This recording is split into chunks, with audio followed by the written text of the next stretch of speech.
Am I the a-hole stories? Am I the a-hole for not asking my father-in-law to leave my house after my divorce because my ex-wife no longer has a mom?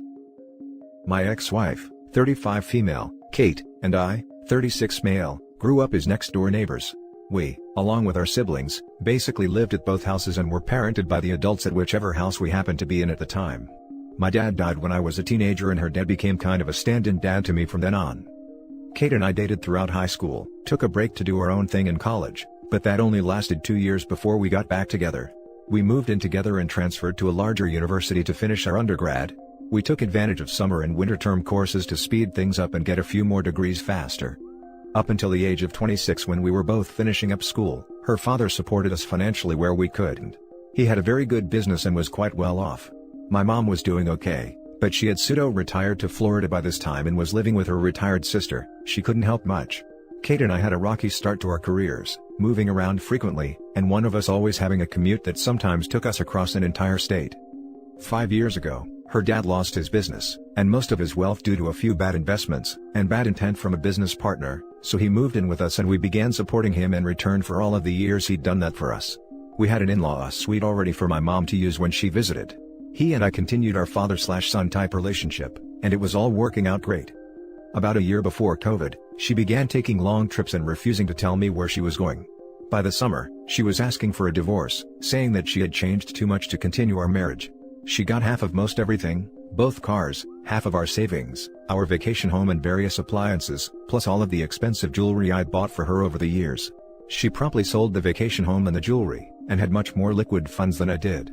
Most of mine was wrapped up in the house and investments. I had to use a good chunk of the savings to buy a new car and appliances. Now, she and her friends are messaging me quite hateful things, because she just found out that her dad never moved out when we divorced because she rarely talks to him now. Her mom died when we were in college, and she is accusing me of stealing her remaining parent. Father-in-law doesn't have the money to move out, or a reason to. She says I should have given her dad a large sum of money to move out after the divorce, even though she was the one with the liquid funds at the time, that it was inconsiderate to continue to live with her dad when we aren't together anymore. Am I the a-hole? Now for the top comments. Not the a-hole. You're divorced now, you can have your father figure as a roommate if you and he both agree to it. And how can you steal her dad from her, when their relationship was so distant that she didn't even know he was still living with you? Sounds like she dropped the rope on that relationship herself. This is her problem, and she needs to build a bridge and get over it. Hijacking here to say, OP, you are a wonderful person. You are showing loyalty and kindness to someone who has been in your life for many years. If everyone behaved like you, there would be far fewer posts here. Your ex-wife on the other hand. Not the a-hole. It sounds to me like you have a much deeper relationship than just a standard father-slash-son-in-law. He obviously means a lot to you and has supported you in the past. I think it's admirable that you want him to stay. Some people would kick him out from spite. If she is so worried about him, then she should offer him a place to live. The idea that you should give him a chunk of money to leave is laughable. Shouldn't she be responsible for that? I'm sorry your marriage ended like that, but you sound like a good person and she obviously didn't appreciate that. There will be someone better out there for you someday, I know. This, and she had the audacity to tell him to give her dad money to move out because she doesn't like it. Not the a-hole. How do you not know where your own father is living? Your ex is just trying to hurt you, and she is obviously not willing to help her own father out. Talk with your father-in-law, and if your situation works for the two of you, block your ex and file harassment charges if she doesn't leave you alone. And why would you have to give him money after the divorce? I'm sorry that your relationship turned so ugly. Next story is titled, Am I the a-hole for saying to my brother that his kid's future isn't my problem? I, 23 female, lost my dad 3 years ago. It's been hard, and in that time, I needed someone and none of my siblings were there for me. I have a different dad from them, and that kind of drove a wedge between them and me. He was in my life more than their dad was, and I guess for that they hated me. My dad was really well off and in his will, he basically left everything to me. With the help of my uncle, I was able to learn what things needed to be done so I can claim what he left and learn how to properly manage a house and car. Anyways, it's a big house. It's 4-bedroom 2-bath and my best friend currently lives with me. I use the other 2 as a study room and art room. My brother, 31 male, has been talking to me lately about the house. He currently lives in a 2-bedroom apartment with his wife and 2 kids, 6 and 8. He's been looking for an upgrade and basically figured I'd be willing to sell the house to him. I told him I didn't want to sell the house, but I'd help him look for one. He said no, and that he wanted mine. His wife likes how spacious it is. and the backyard is large enough for the kids to play and for them to get a dog. My brother went on about how I didn't need a house, because I'm young and don't have a family, so it'll benefit him more than me. It was hard for me to say no, but I did, and felt bad enough about it. He and his wife have been calling and texting non-stop, asking if I'd changed my mind. The final straw was when my brother called and said I was putting my niece and nephew's future at stake by forcing them to be stuck in a small apartment when they need more space to learn and grow. I feel like I'm the a-hole, because my reply to that was, their future is not my concern, nor is it my problem, and I left it at that. My other brother says I'm being selfish to only think about myself and not care for my brother and his family. He agrees with him and believe I don't need a large house because it's just me, and they believe I don't know how to own a house like an adult. Am I the a-hole? Now for the top comments. Not the a-hole. First, it's your house to do whatever you want with. Second, if he can afford a house of that size, he can afford another house of that size. What he really means is sell me the house super cheap, or even give me the house, and then, even money says he'd flip it in a couple of years anyway. Sorry you're having to go through this. What he really means is sell me the house super cheap, or even give me the house, and then, even money says he'd flip it in a couple of years anyway. Exactly. I'd lay odds that there are plenty of 4-bed houses with large yards in the area, but only one whose owner the brother thinks he can badger into letting him have the house for a song, because we're family. Not the a-hole. Their argument is basically give me your house. I want it. If they were willing to pay market rates, they could find a house anywhere, but they don't. I am sure you pay above market rates when you want to take someone's current house. Not the a-hole, and they can screw right off with their ridiculous entitlement. The house is your inheritance, it's your home, and they have no right to make demands, or to try and guilt or manipulate you into selling. The only people not acting like adults in this situation is them. Not to mention, the house probably has huge sentimental value to OP, as it was left to her by her deceased dad. I wouldn't be surprised if OP wanted to live there for the rest of her life, and raise her future kids in it. Edit. Damn. I went to sleep and woke up with so many replies. My PMs are filled with people calling me a liar and a bad sister for putting my friend above my family. For one, I'm not lying. I'd never in 100 years lie about something like this. I was hesitant in posting because of this exact reason. I really can't prove I'm not lying without exposing personal details, so if you can't take my word for it, I'm sorry. And two, my friend is the closest thing I had to having a sister. She was there for me through thick and thin. I read the comments, and thank you for the tips and suggestions. I'm going to get in contact with my uncle today and talk to him about it, and if needed, I'll find a lawyer. Also, I do realize I could have worded it better and been, so I think I owe him an apology for that much. One more thing, about the questions on why he wanted my house specifically? A lot of things come into play. All around it's in the perfect places, it's close to many places like grocery stores, schools, and close to his job. He did offer me a price once before, but it was less than half of what the house was worth, and I already knew if I accepted it, I'd be a joke. For the next story. Am I the a-hole for telling my stepmom she needed to move out in a few months? Am I the a-hole for telling my stepmom she will have to move in a few months? Hi everyone, this is not a legal question. I have already checked on this with a lawyer, and through my school's legal department, and I'm illegally fine. This is just a moral judgment. My dad married my stepmom 7 years ago. She's not a bad woman, and she's not a gold digger either. She and my dad are legitimately in love. However, my dad doesn't have much time left due to medical issues. He likely won't make it till summer. My dad and I weren't close. He was military, and if he wasn't gone, he was in a horrible mood. My mom was in the picture, but she wasn't a peach either, so I was raised by my grandparents in their home. Neither of my parents could tell you my birthday 3 years ago, to give you an idea of it. I don't hate either of my parents, but I don't really recognize them as my parents either. My dad has been a much better dad to my stepmom's son, which is good, and I'm grateful for that. However, I don't feel a bond with my stepbrother or stepmom either. When my grandma passed, she left me her home in her will, as that was what my grandparents wanted.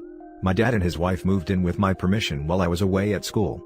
It was no secret that I intended to move back and live alone in my home, which has caused some conflicts in the past. This past weekend while I was studying, stepmom sent me an email filling me in on debt again, telling me about her COVID layoff, and asking what my plans were after this last semester, so I told her I was returning home, and had a job lined up by an old friend. Stepmother asked if I felt it would be crowded there, and I reminded her that it was my home, so if anyone was uncomfortable, they would need to relocate. Stepmother pushed back a little bit, and I reminded her again the home was mine, and that they needed to be ready to leave by summer's end as this is my last semester, and I wanted to give them plenty of time to relocate. My dad ended up calling me later and tried to guilt me. However, I reminded him that he didn't really raise me, and I was under no obligation to help them as much as I already had. I called his wife after, and told her that after my dad passed, she was gone for what she had just tried to do.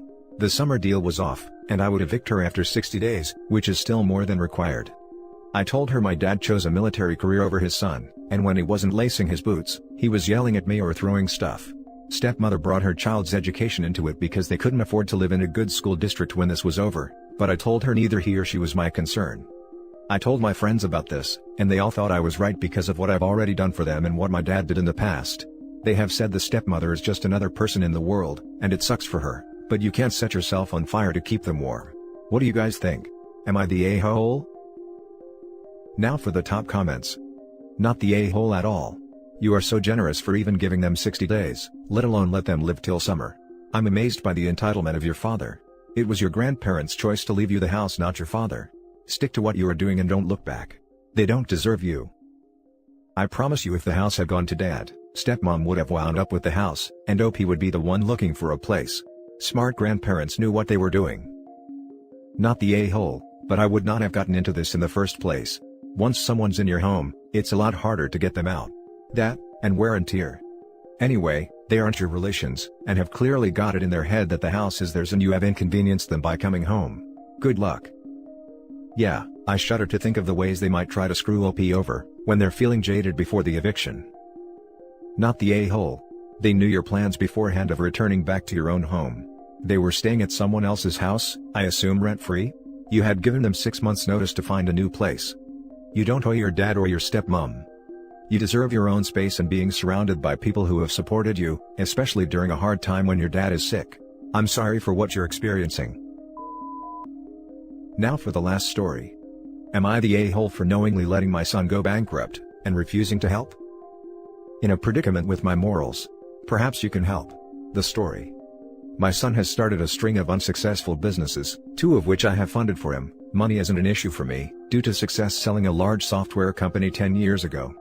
Each time, I have assisted in bailing him out. However, the last time, I told him it would be my last, and that I'd rather he asked me for some business advice and mentorship rather than my money. He started up another company in June of 2020, focusing on a growing sector of the technology industry. But he also ran this business into the ground and refused my mentorship. As expected, he also wanted me to bail him out. This time to the tune of $1.2 million owed to creditors. I have the money, but it's the principle behind it. I held firm on my no. He told me he'd need to file for bankruptcy, and I said so be it. His personal bankruptcy filing had just completed today, and I admit I perhaps wasn't fully aware of the scope of destruction he would see. His family have lost their home and moved into a trailer, lost their cars, many belongings, and he also lost a painting his late mother crafted which is worth around $250,000. Basically, he is ruined, and will be for many years due to the credit hit he will take. Tonight, I learned from his wife that he's gone for emergency counseling due to everything he has lost. I am stuck in guilt over whether I should have bailed him out this time, or stuck with my decision to say no, and knowingly allow my son to dive bomb into ruin for the sake of a few hard life lessons. Was I the a-hole for not bailing him out? Now for the top comments. Not the a-hole. 1. It was his fault, not yours. He even refused your mentorship that could have helped him not run the business into the ground. 2. If you bailed him out again, the process would just continue. 3. You had no idea just how bad his life would turn out. Again, it's his own decisions that led to this. 4. If it comes down to it and is absolutely necessary, you could always use some of the $1.2 million he needed for the business, to help him and his family get back on their feet. Maybe buy a house and put it in a trust for the grandkid, if there is one, so they won't be homeless. Definitely reach out and talk to him. Address depression and support. Not the a-hole, though. Wow, that's rough. I feel pretty confident that if you had bailed him out a 3rd time, it would have happened yet again until something else stopped him, or you finally said no. I'm so glad to hear he's in counseling. If he's ever unable to go to therapy due to financial reasons, that could be one way for you to help and make yourself feel a little better. Exactly. If not this time, it would be the next, or the next. This was always going to happen, and better earlier before OP runs out of money. Completely not the a-hole. That said, most non-sociopathic people are not happy to see their loved ones destitute, even deservedly so, and especially not innocent ones like your daughter-in-law and grandchildren. Your feelings are understandable. That being the case, and since you do have resources to help, perhaps you could consider assisting the family in ways that do not reward him personally, or fully restore the lifestyle he lost. So, you could buy a modest home and let them live there. Do not sign over the deed. Buy a modest car for his wife to use to run the children around, pay school fees, etc. To be clear, you have no obligation here in my opinion. But it is open to you to assist the family in ways that don't undermine the life lesson he's learned. And that's it for this video guys. If you have thoughts to share, leave a comment below. Don't forget to hit like and subscribe if you like this content. I'll catch you in the next one. Good day everyone.